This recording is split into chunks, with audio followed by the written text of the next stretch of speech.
This is a story about how things can go from good There we are. to very bad in a couple of hours. Fucking hell. Oh So how in the world did I end up in this situation? Let me explain. Over 1,000 years ago, the Vikings crossed the North Sea from Norway to the tidal island of Lindisfarne in England. They looted and plundered the local monastery, sitting on the island in the most brutal way. This also marked the Vikings' first landfall in England. The story is as brutal as it is fascinating. To shed some light on this happening, I wanted to sail in the wake of the Vikings along the same North Sea route from Norway to make landfall on this mysterious island. I figured the best way to get to know this story was to sail there myself. But this would show to be easier said than done, as the weather gods was about to put me through a serious test during my attempt to reach this island. I had a slight feeling I would get my money's worth on this one.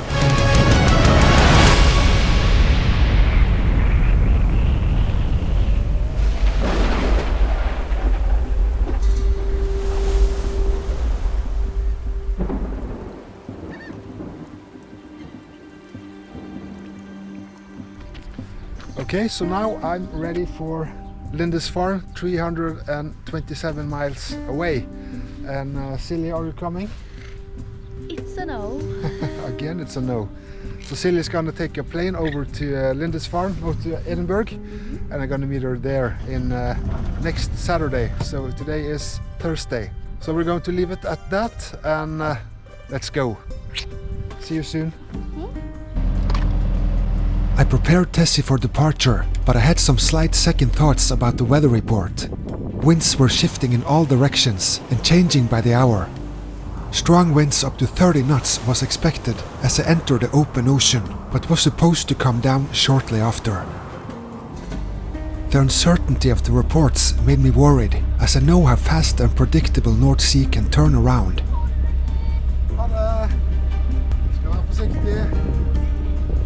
Silje also got worried when she could tell I acted differently than usual. I felt a bit bad leaving her in a state of worry.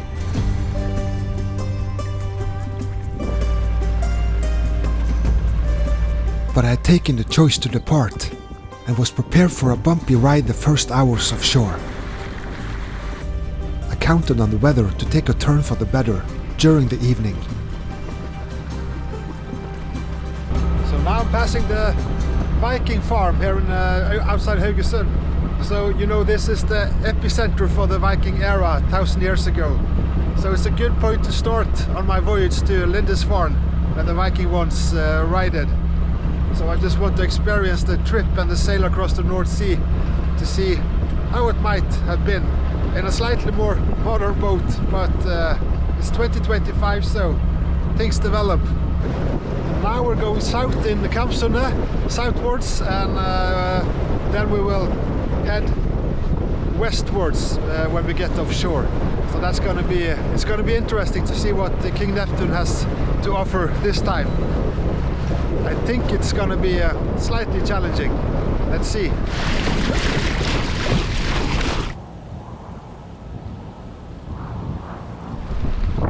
To be prepared for the possible strong winds ahead, I made a staysail ready on deck as standby. Then it's quick to deploy if needed.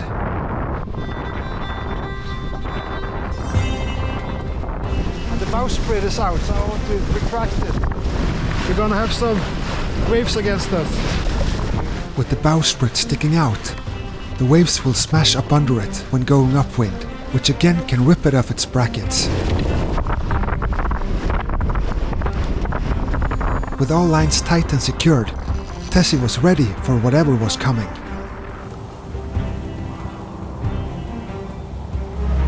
I managed to find a stainless steel hook to go with the camera, so it's safe from falling. Sailing through Kampsundet is a long stretch, but now we could spot the horizon of the open ocean.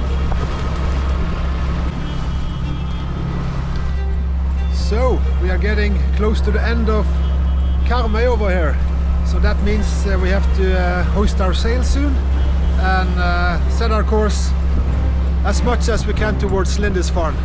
but I think we're gonna head westwards because of the strong winds coming from south. So we'll take one step at a time and see how things develop. And I'm slightly nervous. You know, this is the worst place to be before everything happens. Your mind starts thinking weird thoughts about how bad it's gonna be, or yeah. But you can't listen to those thoughts too much. You'll go crazy. So one step at a time. So first step is to dress up and get my clothes on and be ready. You feel better when you're properly dressed for the occasion. We had now reached the end point and the ocean waves started washing in. Alright, I think it's time to hoist the mainsail at least and find our way slowly westwards. Wind is about 50 knots now, so it's picking slowly up. Hoisting the mainsail in rough waves hitting against the boat is a wobbly business. You just have to take your time and make sure to make everything secured on deck.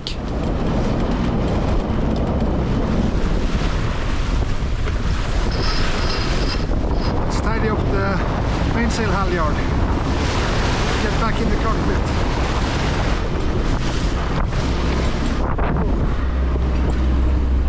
There we are.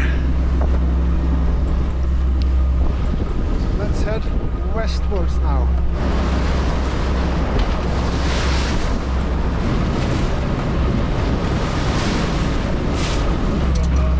Try that jib sail. So we're gonna buckle up to go on the bow.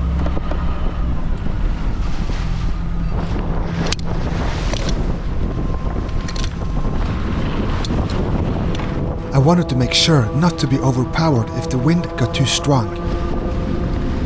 I chose to trust the incoming weather reports and rigged Tessie accordingly. Little did I know that the reports was far away from what was about to develop in the next hours. But what you don't know can't hurt you until it smacks you right in the face.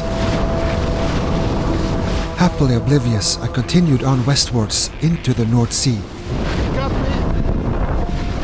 soaking wet. But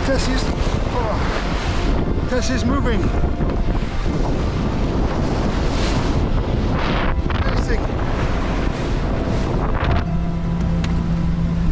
Tessie got some speed now, 6.2, and I'm soaked. Love it. But while we're heading offshore here, why don't we take a look at my kind sponsor of this video with the catchy name Saily. Check it out. I'm traveling abroad many times a year. The first thing I check for is a way to get back online using cellular connection on my cell phone. Before, I had to search for a store selling expensive data SIM cards to plug into my phone to get back online using cellular. It's fiddly and time-consuming. Most modern smartphone comes with a built-in eSIM, and with Saily it's all a breeze. With the Saily app I can now choose a plan and search for a preferred country, and I'm instantly connected at a cheaper price. Okay, so we are in Scotland now, and instead of spending a lot of time finding a store selling expensive SIM cards, I can just use my Saily app and find a suitable plan for Scotland. Download the Saily app, create your account, choose between 200 destinations, and you're ready to go. Perfect entrance to England. Get an exclusive 15% discount on Saily eSIM data plans. Download the Saily app and use code Erik Aanderaa at checkout. Now, let's see what kind of trouble lies ahead in the North Sea. Tessie's doing great. We're going straight on the goal of Lindisfarne now. But I don't think we should do it because of the strong winds coming tonight. Don't fall for the temptation, so I'm gonna head more westwards and then southwards. But I'm still soaking wet, so I need to get into the cabin and change some clothes, I think. Let's do that.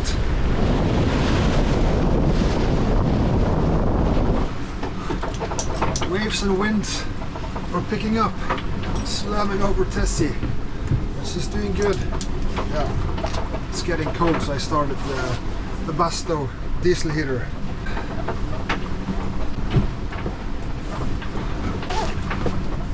Every time I don't wear this, I think, the waves are not gonna catch me, and then smack, they do.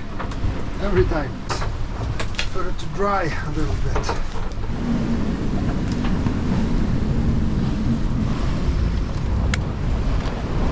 We need to get Tiger on watch, but he's going up there, and it's a little sketchy to stand heeling out over the water like that. Just putting him on watch, but let's see what we can do.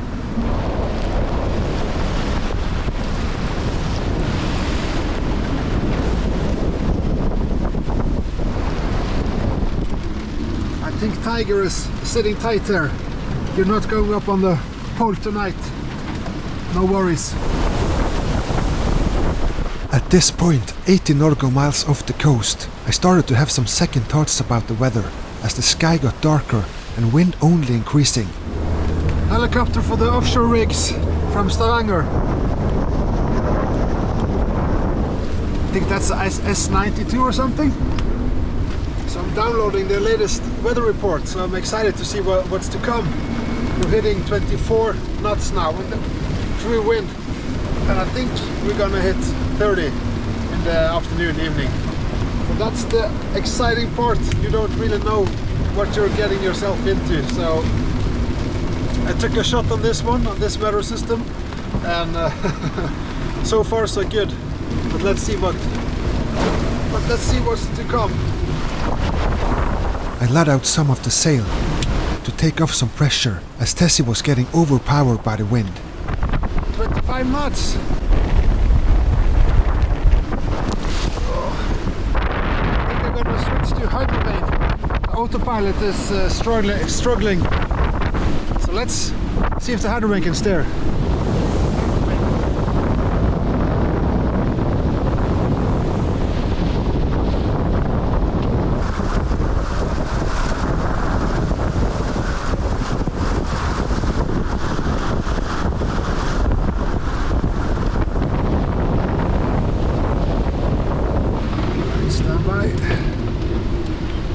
The hydroplane seemed to do its job.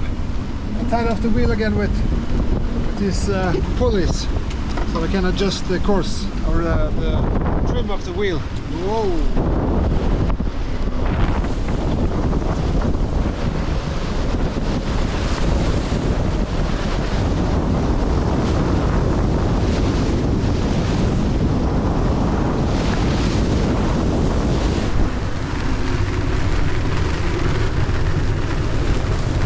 28 knots. Now the wind had reached 30 knots, which was stated by the weather reports. Looking at the dark sky developing, with only increasing winds, I had a feeling something much bigger was coming my way. I had to do one last mandatory bow walk to get a cold spray, keeping me focused and alert. Big one. Shit. Got me.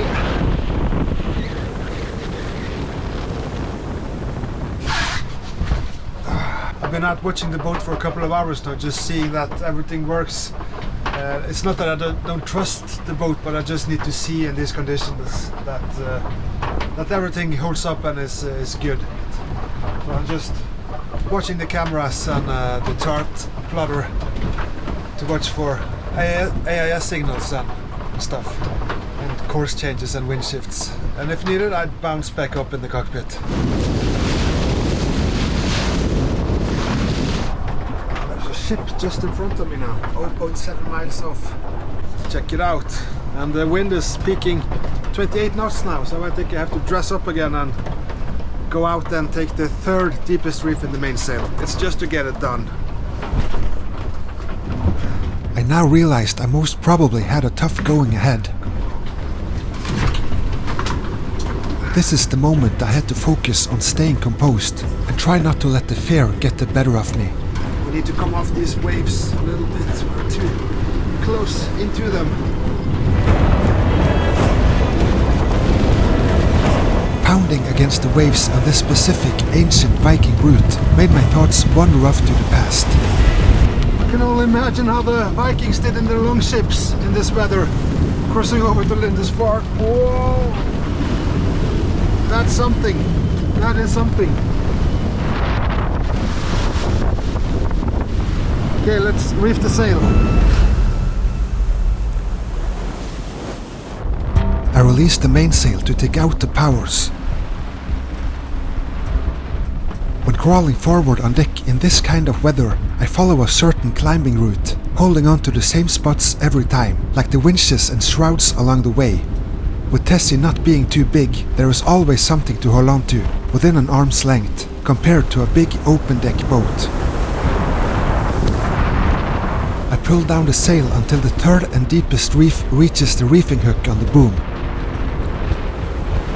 The back line of the sail gets winched in tight to flatten the sail as much as possible. Once it's done, it's straight back to safety.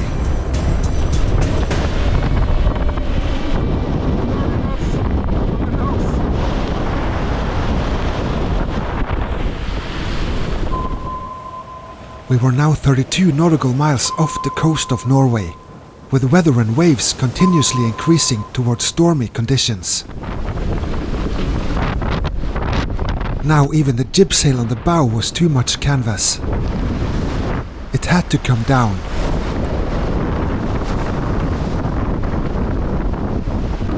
As I don't have a top line to pull the sail down, there was no way it would slide down by itself.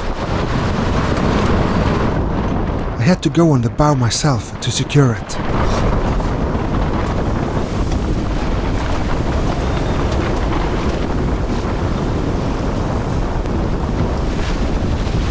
I forgot to bring my sail ties to tie down the sail. Anyway, it would have been way too dangerous in such conditions on the bow. That was quite a job. I just had to leave the sail unsecured. Let's head back and evaluate.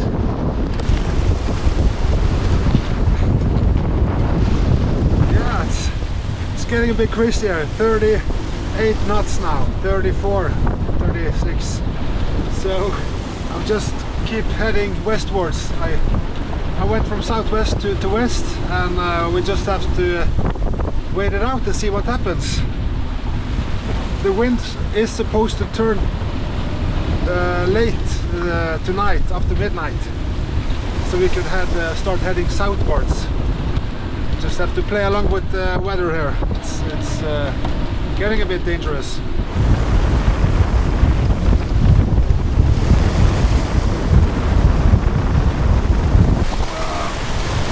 Something happened with the hydrovan as well, so, but I think it's okay, it's just loose.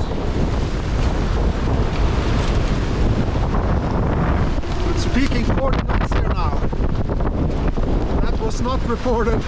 It said 27. Waves are picking up as well, so I've adjusted my course northwestwards with the waves and wind. And let this blow out, hopefully in some hours. Maybe I'll change my course back to Norway, but I'm not sure yet. It's not a good place to be near the coast if it's going to be a storm. It's safer out here. The wind and ocean state seemed to only deteriorate. I had to choose between continuing offshore, not knowing how bad it was going to be, or to turn homewards, 40 nautical miles away. After a minute, it turned out to be an easy decision. To alter the course back to the coast, I had to jibe the mainsail, as the wind would come in on the other side of the boat.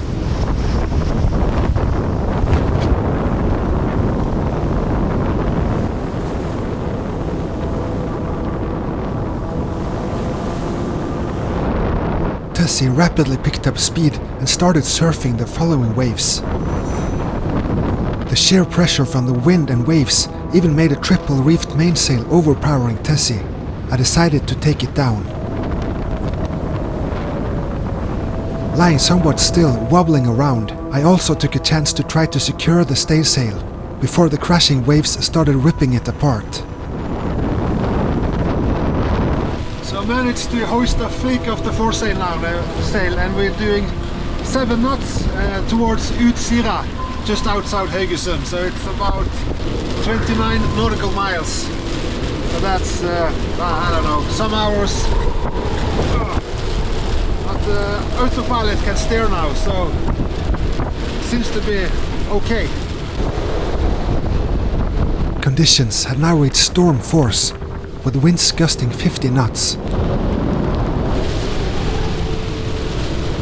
Intense rain showers felt like being hit by hail into my face and eyes.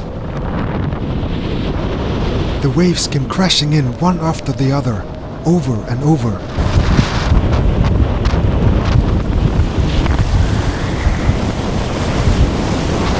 Being engulfed by nature powers like this, with nowhere to run, feels both terrifying and mesmerizing.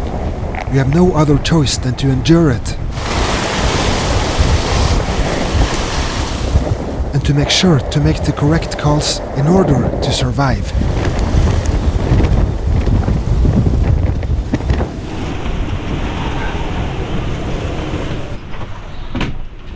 Okay. That's a little storm. I've sent message to Silja telling her that I'm have turned back home, and it's 29 miles to Utsira, and that's about 4 hours. We are really plunging here.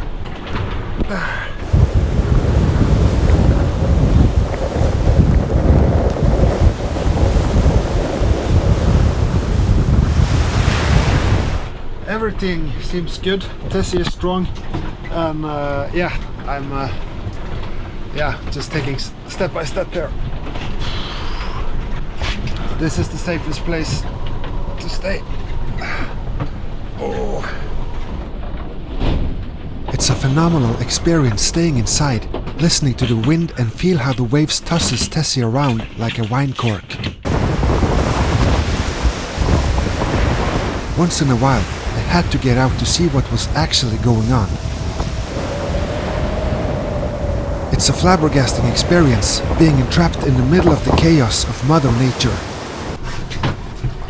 Usually one should avoid this, but sailing across oceans as much as I do, there is a fair chance you'll end up in an unpredicted storm at one point. I'm glad to be accompanied by Roald Amundsen and our king and queen. I need their support tonight. You might as well enjoy it and take lessons from it. Time is now 20:29, and we have about 19 nautical miles to go to Utsira, and still 40 to 45 knots, and it's mayhem outside. Nothing has happened. Nothing. I lost a couple of battens in the mainsail. That was it, because of it was flubbering in the masttop, being too slack. But other than that, so far, so good. Crazy. So about 2.5, 3 hours to go. Tessie was both surfing, twisting and crashing into the waves, reaching 3 to 5 meters. Doing 7 to 8 knots by only a couple of square meters of the Genoa witnessed how powerful the wind was. Every now and then I just had to get into the cockpit for a reality check.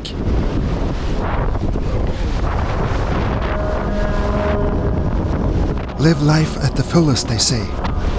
Being out here, right now, in this moment, I couldn't agree more. Fucking hell! I knew things were about to get serious.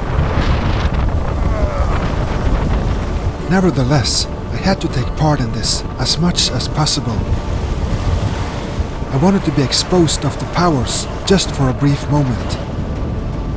To end up in a situation just like this luckily doesn't occur very often.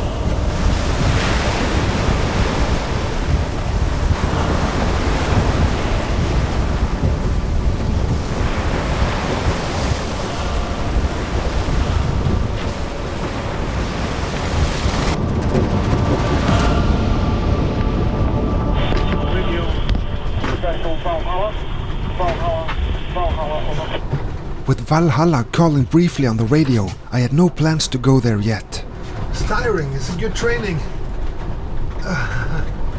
Norwegian coastal radio, Norwegian coastal radio. Valhalla, Valhalla, Valhalla, over. You're constantly using your muscles to hold fast. Every second.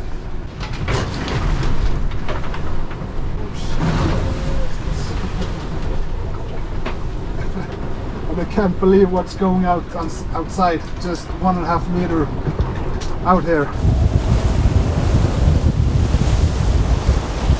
Nightfall was creeping in, and I knew I had to enter Utsira in complete dark.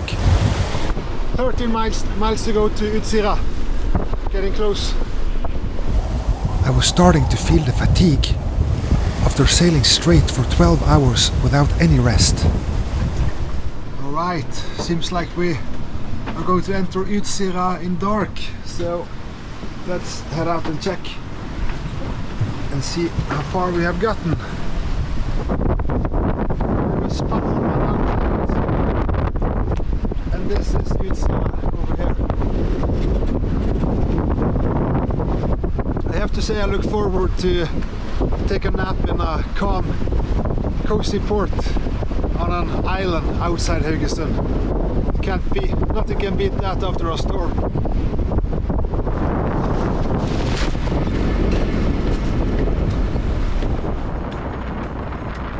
Indeed, nothing is better after fighting a storm for hours than the feeling of reaching calmer waters, with the wind slowly loosening its iron grip. Well within the breakwaters, I could lower my shoulders and set foot on solid land.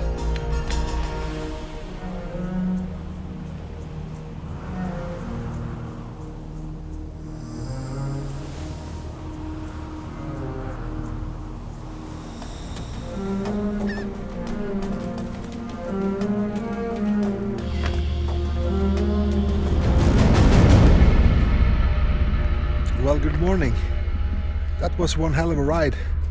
So it was nice to come into Utsira in dead calm and quiet.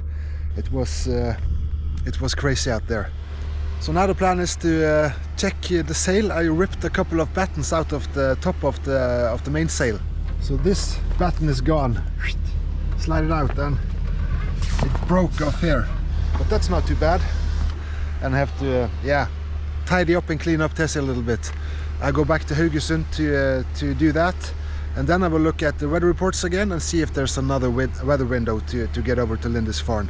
I have a lecture in Aberdeen next Saturday, and today is Friday, so still time. So I guess that is it for this video. I hope you learned something. I sure did in these huge waves. It's dangerous and crazy, but it's an interesting way to develop. That's the only way forward, to challenge yourself. So if you liked the video, thumbs up, give it a comment, subscribe, and I'll see you in the next one on my second attempt getting to Lindisfarne. So long. There is no plan B. Follow along for next chapter, where I set off again the next day, crossing the North Sea to reach Lindisfarne in England. This time also with fresh winds, but there is one setback. Straight against. It was headwinds all the way, all the 327 nautical miles. You just gotta take what's coming in the North Sea here.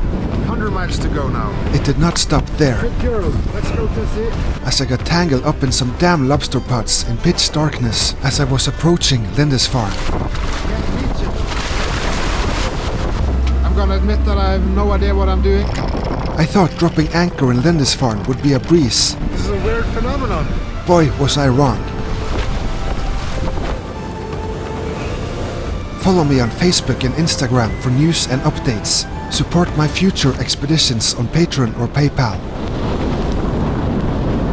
Get your NBJS merchandise following the link in the video description. And get your NBJS Burgee by ordering one at my website at nbjs.no, or just send me an email to post@nbjs.no. I also travel around Europe with my lecture about how I ended up living off my sailing. Check my website for details. See you soon, Erik.